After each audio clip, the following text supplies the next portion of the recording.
Halo, perkenalkan nama lengkap saya Mikaela Francisca Buludoren dengan NIM 141220008 dari Prodi Pendidikan Biologi, Fakultas Keguruan dan Ilmu Pendidikan, Universitas Katolik Widya Mandira Kupang.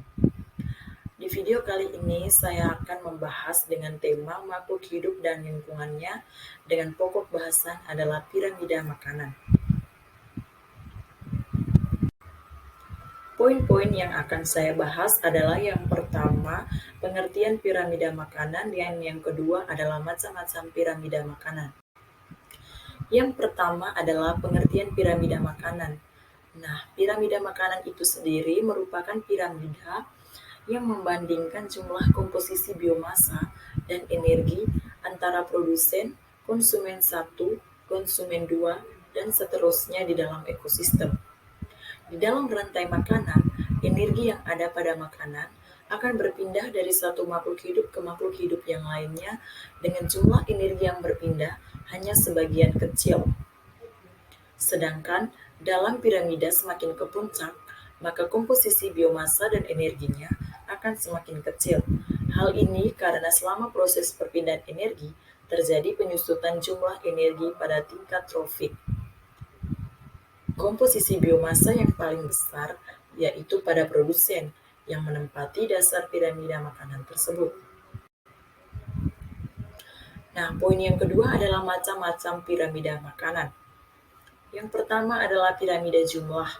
Piramida jumlah ini menggambarkan suatu komposisi organisme yang disusun berdasarkan jumlah organismenya, bukan pada ukuran tubuh organismenya. Nah, contohnya pada gambar di samping, para piramida jumlah ini, jumlah produsen atau tingkat trofik pertama, dia lebih besar dibandingkan pada tingkat trofik selanjutnya yang berperan sebagai konsumen. Yang berikut adalah piramida biomasa. Nah, piramida biomasa ini menggambarkan berat atau massa kering total organisme pada tiap-tiap tingkat trofik suatu lingkungan atau habitat tertentu yang dinyatakan dalam gram per meter persegi. Pada umumnya, massa rata-rata produsen ini lebih besar dibandingkan pada massa rata-rata konsumen, dan bentuk piramidanya itu semakin menyempit atau mengerucut secara tajam pada tingkat trofik atas dari produsen hingga ke konsumen. Namun, berbeda untuk ekosistem akuatik atau ekosistem perairan. Contohnya pada gambar di samping, bentuk piramidanya itu justru terbalik. Hal ini karena biomasa konsumennya itu lebih besar dibandingkan daripada biomasa produsennya. Sehingga gambarnya itu, piramidanya itu terbalik. Yang berikut adalah piramida energi.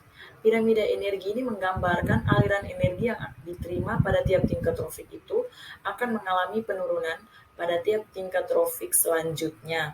Contohnya pada gambar di samping, dari tiap tingkat trofik akan mengalami penurunan hingga ke konsumen paling atas. Nah, penurunan piramida energi tersebut dapat terjadi dalam rantai makanan karena yang pertama, tidak semua makanan itu dapat dicerna dengan sempurna.